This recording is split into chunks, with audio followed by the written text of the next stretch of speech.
સાબરકાંઠાના હિંમતનગરમાં આરામ ફરમાવતા યુજીવીસીએલના કર્મચારી પકડાયા છે। ફોનના રિસીવરને સાઈડમાં મૂકીને કર્મચારીઓ આરામમાં મશગુલ જોવા મળ્યા હતા। ભોલેશ્વર વિસ્તારમાં રાતના સમયે વીજળી ગુલ થઈ ગઈ હતી અને વારંવાર ફોન કરવા છતાં યુજીવીસીએલના કર્મચારી ઉપાડતા ન હતા ફોન અને આ દરમિયાન ગરમીમાં અકળાયેલા સ્થાનિકોએ યુજીવીસીએલની કચેરીએ જઈને હોબાળો કર્યો હતો। બેદરકાર કર્મચારીઓ સામે પગલાં લેવા સ્થાનિકો દ્વારા માંગ કરવામાં આવી છે।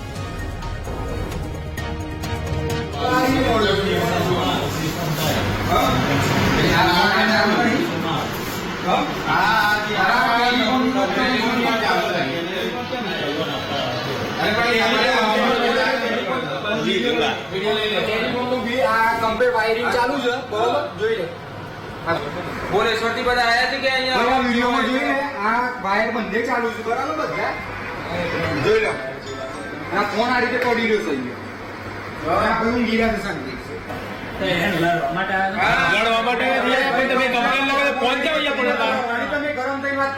પેલો કાળો કેબલ છે ને એ આખો 2 ગાળામાં ચોટી ગયો છે અને પેલો આખો કેબલ